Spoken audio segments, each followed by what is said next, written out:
My parents said the lake house had always been Aria's dream. I rebuilt that dock with Dad. I caught my first fish there when I was 5, but they handed it to her and asked me to celebrate the lie. They didn't just give away the lake house that day. They tried to erase my entire childhood. My own family, with smiles on their faces, handed over the one place that felt like it truly belonged to me, all for an Instagram post. It was just another Sunday dinner, or so I thought. The roast sat perfectly browned on my parents' polished oak table, rosemary sprigs scattered around it like tiny green jewels. Dad was carving with that familiar, almost meditative precision, the same movements I'd watched countless times since I was a little girl. Mom's crystal glasses gleamed under the chandelier, catching the light as they always did. "Miranda, dark or white meat?" Dad asked, his voice steeped in that Sunday formality. "Dark, please," I murmured, my eyes drifting to Aria, who was angled beneath the table, meticulously framing her plate for a photo. Barely a bite taken, just that perfect, filtered shot.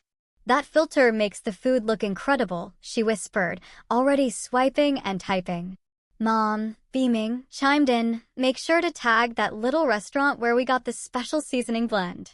I took a bite of the tender meat. The usual Sunday ritual hummed around me, Mom dissecting garden club politics, Dad offering his measured opinions on the neighborhood association. I chimed in about my environmental projects when asked, but the conversation, as always, inevitably circled back to Aria's booming social media career. 20,000 new followers this month, she declared, eyes glued to her screen. "That's wonderful, sweetheart," Mom cooed, squeezing Aria's hand. Then Dad cleared his throat, setting his carving knife down with a deliberate clink. The sound was small, but it shifted everything. Mom straightened, a quick, knowing glance passing between them. "We have an announcement to make," Dad said, folding his hands on the table. In that instant, the roast turned to sawdust in my mouth. Their announcements rarely brought good news my way. "We've officially transferred the lake house into Aria's name," he continued, his voice as flat and businesslike as if he were delivering a quarterly report. "From now on, it's hers." My fork froze midair. The dining room kept existing around me, the silverware gleaming, the air conditioning humming, the grandfather clock ticking, but all sound receded, as if I'd been plunged underwater. Mom's face glowed as she reached for Aria's hand again. "We're so excited for you, sweetheart." Aria, predictably, immediately grabbed her phone, angling it for a selfie with them. "This is going to be perfect for my summer content series." I set my fork down with exaggerated care, terrified that any sudden movement might shatter something: the crystal, the china, my composure, or the lake house. My lake house. The place where I learned to fish at 5, Dad's rough hands guiding mine, the mist rising off the water at dawn. The dock I helped rebuild at 14, spending an entire summer measuring boards while Dad taught me to use a circular saw. The quiet mornings I swam before anyone else woke up, those precious moments my own. "Miranda? Miranda." Mom's voice finally cut through the haze. "Did you hear what your father said?" I looked up, 3 sets of eyes on me. I heard. "You already have your condo, dear," Mom said, her tone sliding into that practiced, reasonable cadence I knew so well. "The lake house fits Aria's lifestyle better. Her followers love those lakeside sunrise posts." Dad added practically, refilling his wine glass, "Your sister can really use the place. Your environmental work keeps you in the city anyway." Aria offered what I guess was meant to be a sympathetic look, though it didn't quite reach her eyes. "I'll take good care of it, sis." I smoothed my napkin beside my plate. "I spent every summer there since I was 5, I said, my voice barely a whisper. "I'm the one who helped Dad rebuild the dock." Mom waved a dismissive hand. "That was ages ago, honey. Aria's been the one making use of it these past few years." Speaking of making use, Aria interjected, "I just got the most amazing sponsorship deal with that outdoor furniture company. They want me to showcase their new line at the lake house next month." And just like that, we'd moved on. The lake house, my childhood, my most cherished memories, dismissed as casually as last season's fashion trend. "I need to use the bathroom," I mumbled, pushing back from the table. In the hallway, I locked the door and gripped the cold marble sink, staring at my reflection. The woman looking back had my gray-blue eyes, my father's straight nose, my mother's high cheekbones, but her expression was foreign, stunned, hollow. I splashed cold water on my face, the shock grounding me. Water dripped down my chin as memories flooded back, Dad patiently teaching me to bait a hook, my hands still too small, swimming out to the floating dock beneath the pre-dawn stars, the quiet hours fishing by his side before Arya ever woke. When I returned to the dining room, they were completely absorbed. Arya had her phone propped against the crystal water pitcher, filming a celebratory toast to new beginnings at the Evans Lake House. Mom raised a champagne glass. When did champagne appear? To Arya. Dad added, his glass catching the light. Miranda, come join us, Mom motioned, her voice carrying that sharp edge that meant compliance was expected. Just for a quick family shot. I stepped into the frame, my muscles stiff, forcing my lips into something that might pass for a smile. The champagne tasted like vinegar as I sipped it. Later, driving home alone through Minneapolis streets hushed by Sunday evening stillness, I gripped the steering wheel until my knuckles turned white. The crushing weight of invisibility pressed down on my chest, making it hard to breathe. 30 years of existence, 15 summers of memories, countless dawns spent on that dock, all erased with a single announcement over Sunday roast. They hadn't just given away property, they'd handed over the only piece of my childhood that still felt truly mine. My phone pinged at 11 that night. I was curled on my condo sofa, wrapped in the faded quilt my grandmother made, still trying to process the dinner. Bombshell. The notification glowed in the dim light. Arya Evans has tagged you in a story. A familiar dread pooled in my stomach as I tapped the screen. Her Instagram story splashed across my phone, a professionally filtered sunset over the lake, Arya perched delicately on the edge of the dock, legs dangling just above the water she never actually entered. The lake house, my childhood dream come true, read the caption, followed by a string of heart emojis and hashtags. I scrolled through the comments, dozens pouring in. Oh my God, so gorgeous, you totally deserve this. Your happy place. Can't wait to see what you do with it. That dock view is everything blessed. Not a single mention of my connection. Not one acknowledgement that I had existed in that space for 25 years before it became Arya's content backdrop. In the span of a few filtered photos, my childhood had been digitally erased. I tossed my phone onto the cushion beside me and pressed my palms against my eyes until stars burst behind my eyelids. The quilt slipped to the floor as I stood, moving with sudden, desperate purpose toward my hall closet. The storage boxes, labeled in my neat handwriting, were stacked in the back corner. I dragged out the one marked Lake House, Childhood, coughing slightly at the dust that rose when I pulled off the lid. Inside, dozens of photos spilled out, not filtered or posed, but genuine moments captured over 15 years. 6-year-old me, gap-toothed and grinning, holding up a small-mouth vase nearly half my size. Dad and me on the dock, measuring boards for the renovation when I was 14. Me swimming out to the floating platform at dawn, hair slicked back, lake water dripping from my chin. I spread them across my living room floor, creating a timeline of memories Arya seemed determined to pretend never existed. The contrast was stark, her carefully posed photos versus the lived-in reality of our family's actual history. At the bottom of the box, I found something unexpected, Dad's old fishing journal, its leather cover worn soft from years of handling. I'd forgotten he kept this, meticulously recording every fishing trip since I was barely tall enough to see over the boat railing. I opened to a random page, dated July 17, 1998. Miranda caught her first base today for pounds, 18 inches. Fought it for 10 minutes without help. Proudest moment of my life.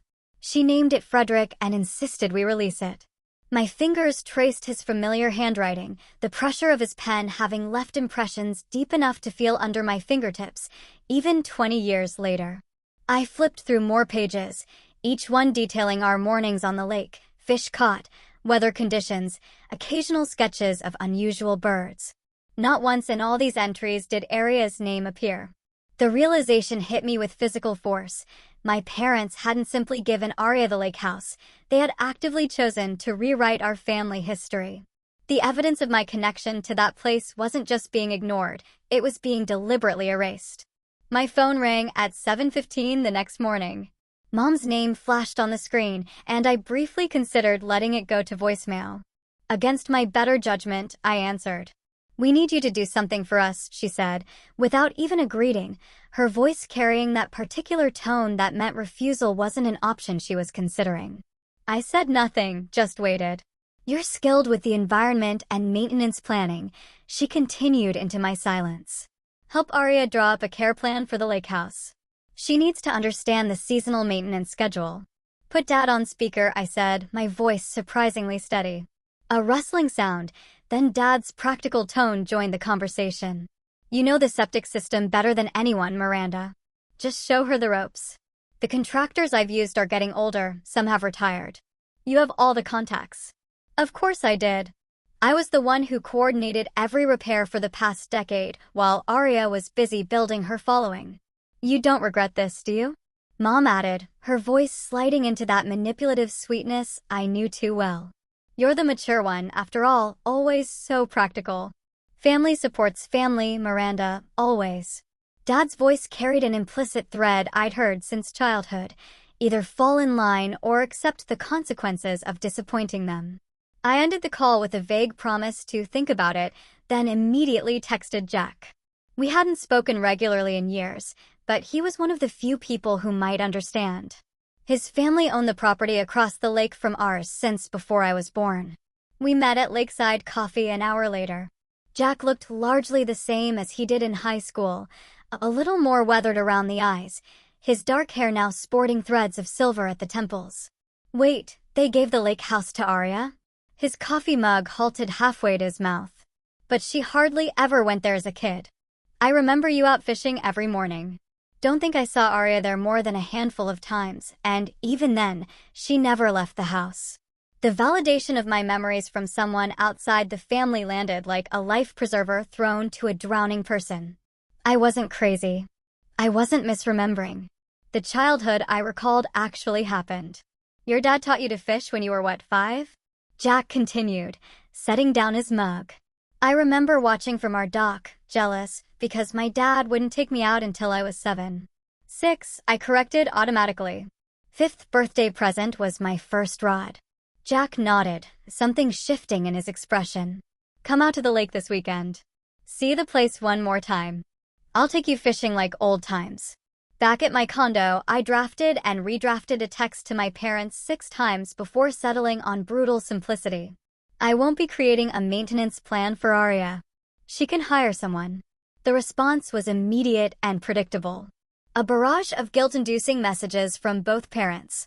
Mom's lengthy paragraph about family obligations. Dad's terse reminder that they'd always supported both daughters equally. Then Arya's passive-aggressive follow-up. "I thought you'd be happy for me, sis. Guess some people can never be satisfied." I turned off my phone and placed it deliberately in my desk drawer.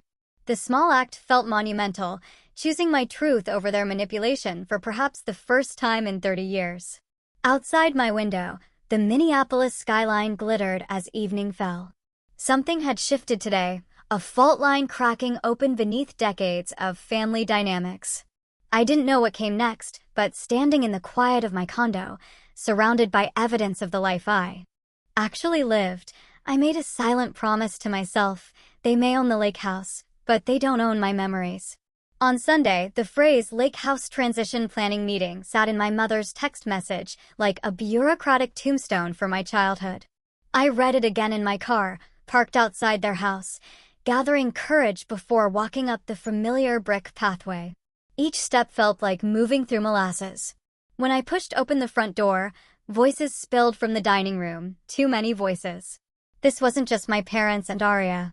My stomach clenched. They'd brought in reinforcements. There she is. Mom waved me over with the practiced enthusiasm she reserved for reluctant guests. We were just getting started. The dining room had been transformed. Where Sunday's dinner featured just our immediate family, today the table hosted my Aunt Patricia and Uncle Richard. A young man with a professional camera circled the perimeter, adjusting lighting equipment positioned in the corners. A small spread of appetizers sat untouched in the center. "Miranda, Aunt Patricia rose to embrace me, her perfume clouding around us. So good of you to come support your sister on her big day. I stiffened.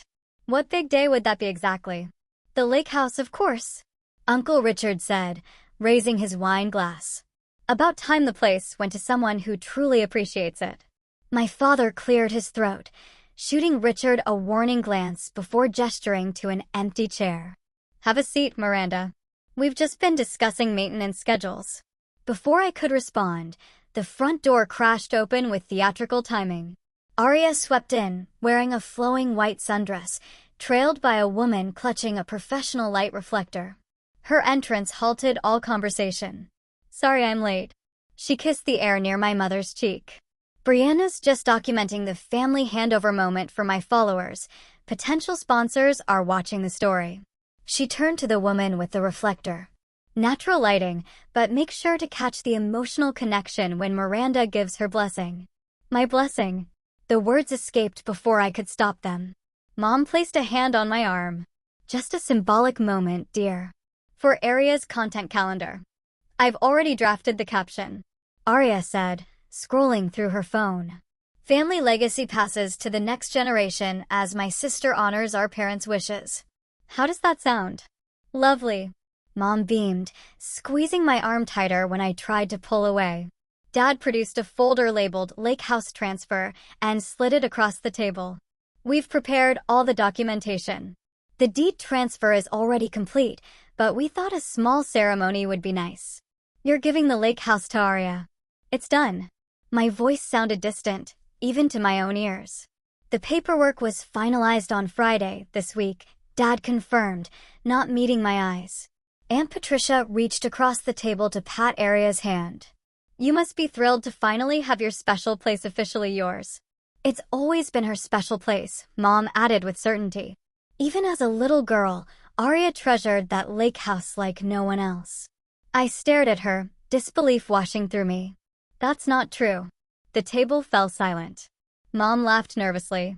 Oh, Miranda, we all remember how Arya would cry when we had to leave at summer's end. I'm the one who helped Dad rebuild the dock, I said, my voice steadier than I felt.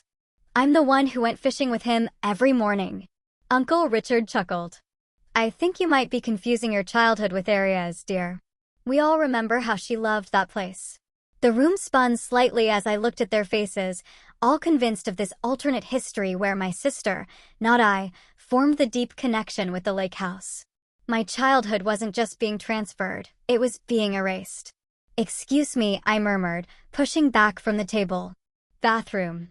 No one stopped me as I slipped from the dining room, but instead of turning toward the bathroom, I moved silently down the hallway to my father's study.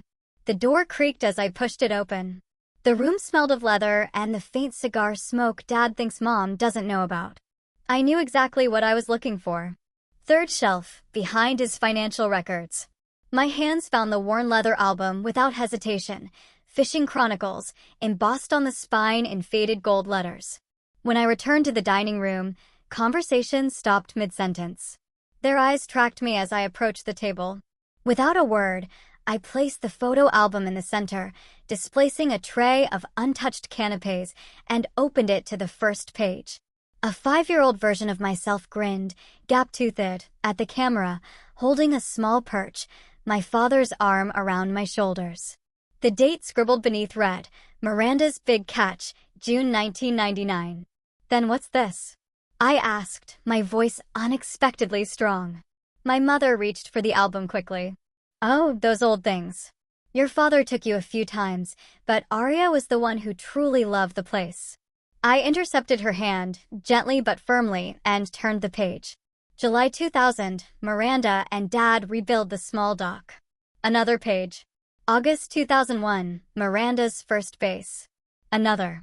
June 2002, sunrise fishing, Miranda caught 3 walleye. With each page I turned, the photographer Brianna edged closer, her professional interest piqued by the unplanned drama. That's enough, Mom, she said, her voice sharp. I was standing now, though I didn't remember rising from my chair. I was there every morning at 5 a.m. with Dad for 15 years. My fingers flipped methodically through the album. Here's me catching a bass, building the dock, learning to swim. I turned to Arya, whose practiced smile had finally slipped.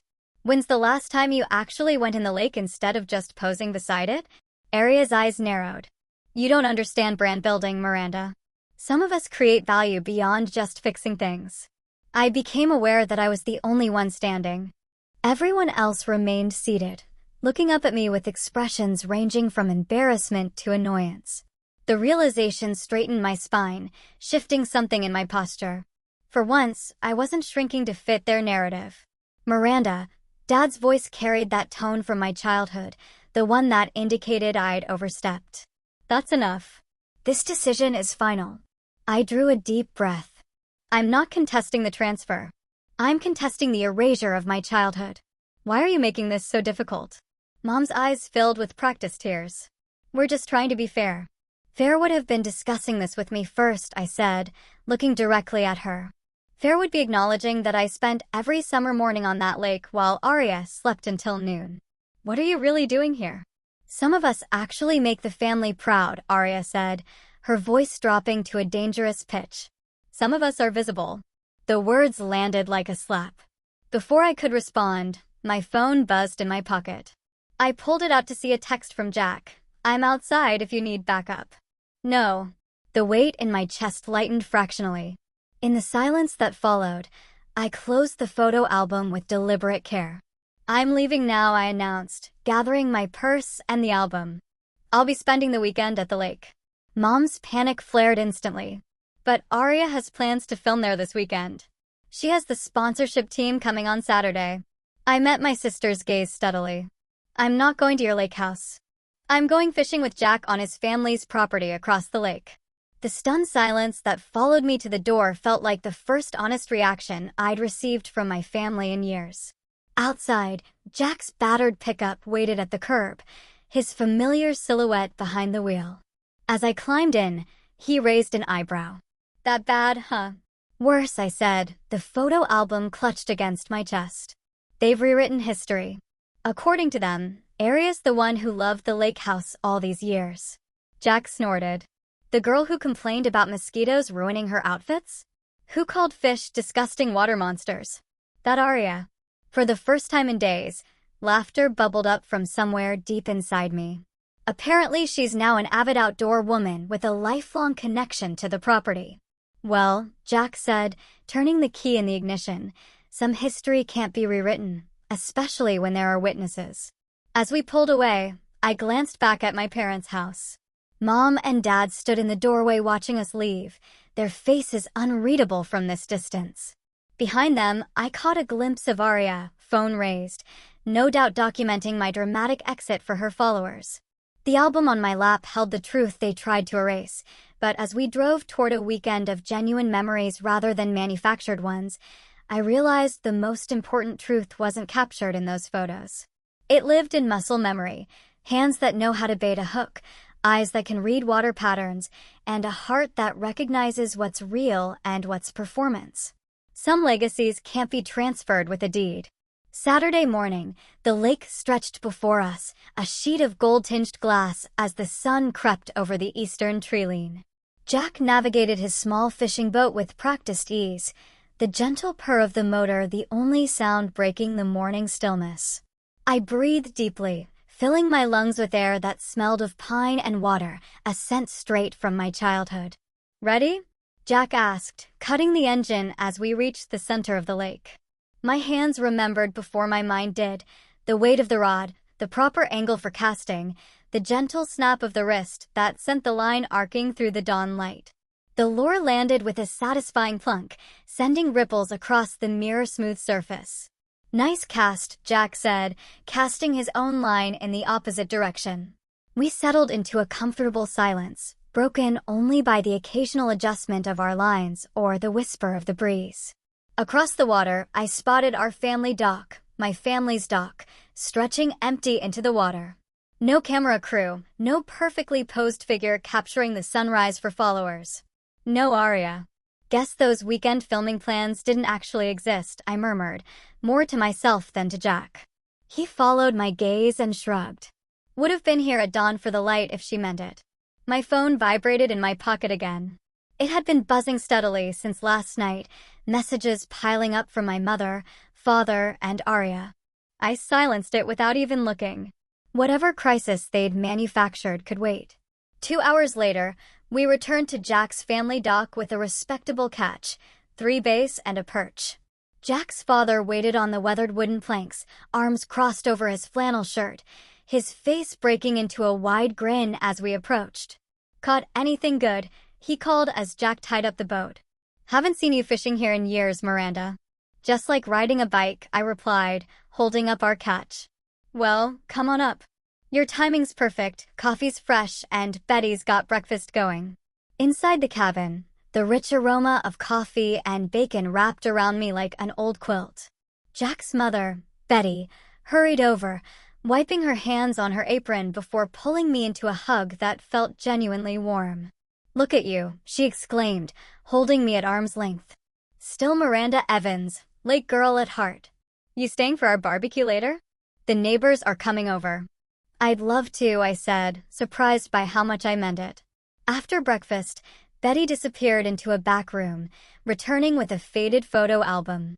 "Found this when we were cleaning last fall," she said, setting it on the kitchen table. "Remember when you kids built that raft together? Nearly gave me a heart attack when you paddled it across the lake." The photos showed a 12-year-old me and Jack standing proudly on a roughly assembled wooden platform, life jackets strapped tightly over our sunburned shoulders. "We used your dad's power tools without permission," Jack reminded me, laughing. "Worth the grounding," I replied, tracing the edge of the photo with my fingertip. As morning shifted to afternoon, neighbors arrived bearing covered dishes and fishing stories. Every other person seemed to remember me, asking about my environmental work, reminiscing about summers past. For the first time in years, I felt visible, not as an afterthought or a convenient resource, but as a person with history and substance. The sound of another boat motor cut through the cheerful conversation. Heads turned toward the lake, where a sleek rental approached the dock. I recognized it immediately. "Miranda," Arya called as the boat drew closer. Her voice carried the practiced concern of someone aware they're being filmed. Behind her, a man with a professional camera adjusted his focus.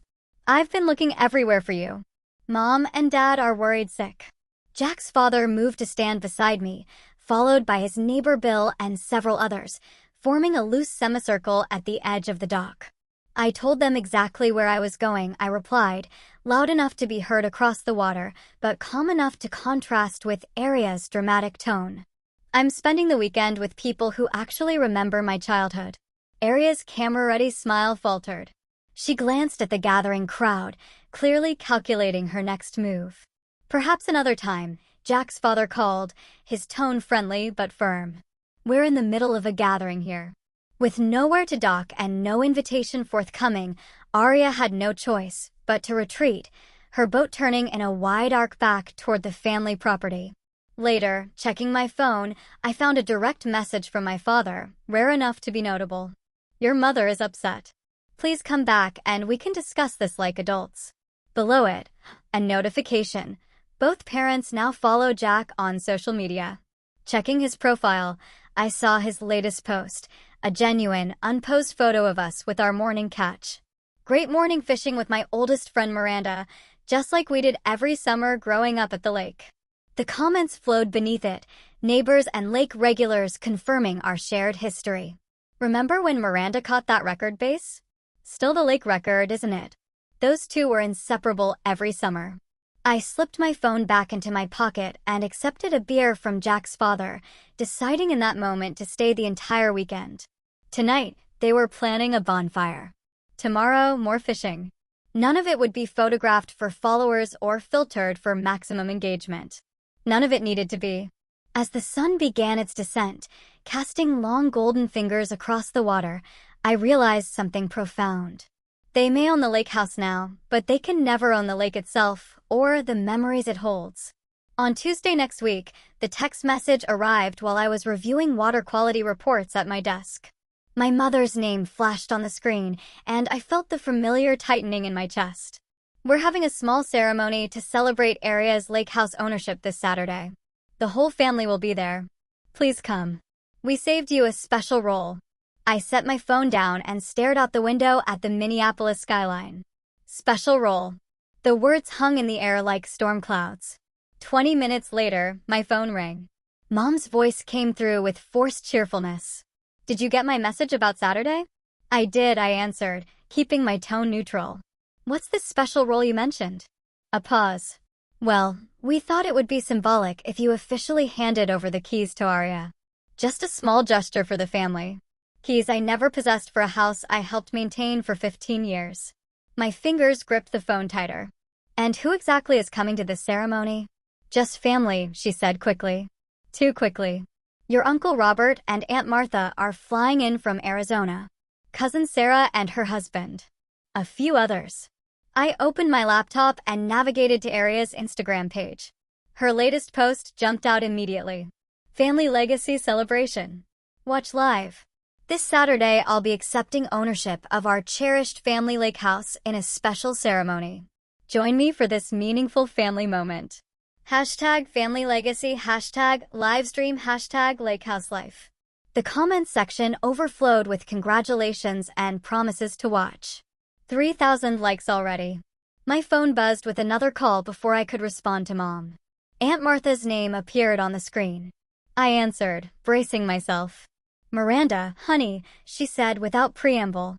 What's this I hear about you being difficult about Arya's special moment? The accusation landed like a slap. I hadn't even responded to my mother's invitation yet. I just got the invitation 20 minutes ago, Aunt Martha.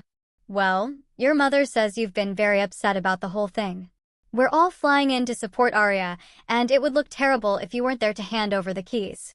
I closed my eyes. The family narrative machine was already in full swing. Later that evening, Jack sat across from me at my kitchen table, his fingers wrapped around a mug of coffee.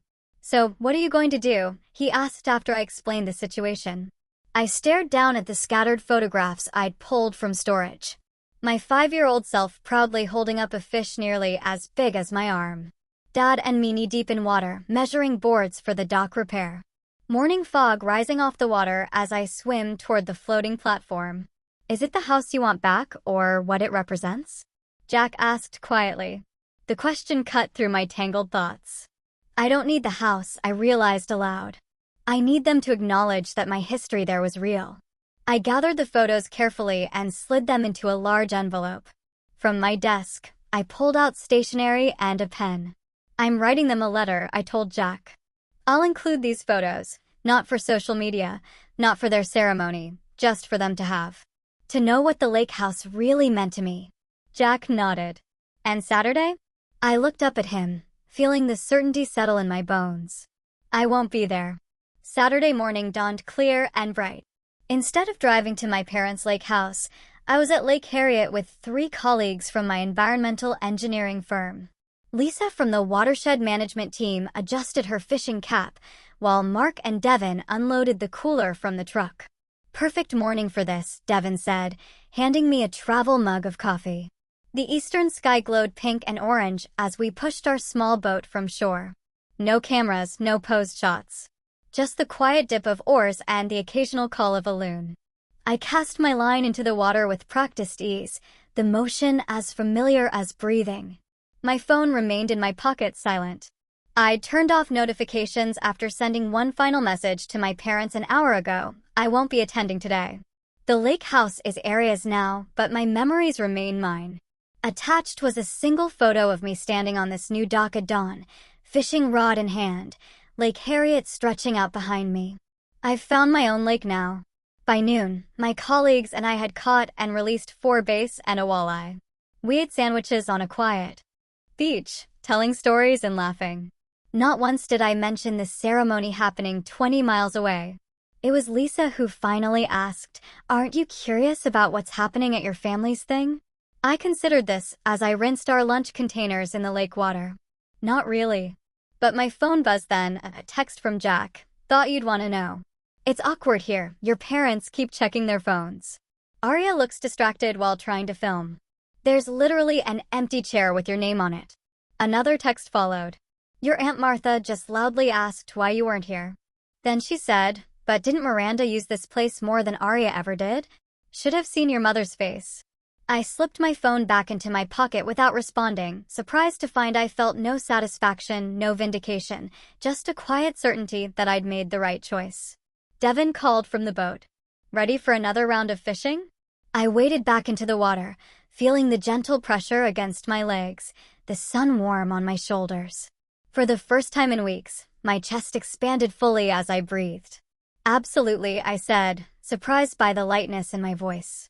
I'm just getting started. A year later, the real estate agent placed the keys in my palm with a ceremonial flourish. Congratulations on your own piece of lakefront, Miranda. I closed my fingers around the cool metal, feeling the weight of what these keys represented, not just a property, but a declaration of independence. The agent gathered her paperwork, leaving me alone at my new cabin, a modest A-frame nestled on Cedar Lake. It lacked the prestigious address of my parents' property, but offered something more valuable: peace. I stepped onto my dock for the first time as its owner. The weathered boards creaked under my shoes as I walked to the edge and sat, removing my shoes to dangle my feet in the spring-chilled water. The ripples spread outward, distorting my reflection. A genuine smile formed on my face, without effort or performance. You look right at home, Jack called from the shoreline, carrying a box labeled kitchen from his truck. Behind him, 4 friends from my environmental firm unloaded furniture and supplies. Need any help? I asked, not moving from my spot. Stay right there, Jack laughed. I've seen that look before. The lake's welcoming you. Over the next month, we transformed the cabin. Weekends blurred into painting parties and furniture assembly. The renovation became less about fixing a property and more about creating rituals. Coffee at sunrise on the deck, monthly fishing weekends, impromptu barbecues where nobody posed for photos before eating. On a Saturday morning in July, I cast my line from my dock and felt the familiar tug of a fish. I reeled in a decent-sized bass, its scales catching sunlight as it thrashed against the air. First catch from the new place. Jack called, grabbing my phone. Let me get a picture. I held the fish with practiced hands, grinning not for social media but for myself, a moment documented solely for my own memories. After releasing the bass back into the lake, I tucked the phone away without posting anything. Some experiences deserve to exist without an audience. My phone buzzed occasionally with text messages from my mother, increasingly gentle in tone. The garden club asked about you yesterday. And your old room is always open. Each one carefully avoided mentioning Aria or the lake house. Jack scrolled through his phone one evening as we sat on my deck. Your sister hasn't posted from the lake house in weeks, he said. According to your mom's friend Diane, Aria's barely been there since the initial photo series faded from her feed. I sipped my coffee unsurprised. The lake was never about the lake for her. My father's email arrived on a Tuesday morning. The dock needs some repair work. Thought you might like to go fishing sometime when it's done. His awkward olive branch hung between us, neither accepted nor rejected, as I crafted measured, kind but firm responses that maintained the boundaries I'd worked so hard to establish. A week later, dawn broke over my lake. Morning mist hovered above the water as a small gathering of friends prepared for a weekend celebration. Jack's truck rumbled up the gravel driveway as I poured coffee on the deck. He carried a worn wooden box toward me, its brass corners tarnished with age. Dad wanted you to have this, he said, setting his father's old fishing tackle box beside me. Said it should go to someone who actually uses it. My fingers traced the worn edges, feeling the history embedded in the wood. Tears pricked unexpectedly at my eyes, not for what I'd lost, but for what I'd found. Family, I'd learned, can be chosen, not just born into. The following month, I welcomed 12 local children to my dock for the first session of my weekend environmental program. Their eager faces focused intently as I explained lake ecosystems and sustainable fishing practices. Their excited voices when they identified different fish species echoed across the water, building something authentic that honored my true connection to these lakes. A small local paper ran a story about the program. I didn't check to see if my parents or Aria noticed it.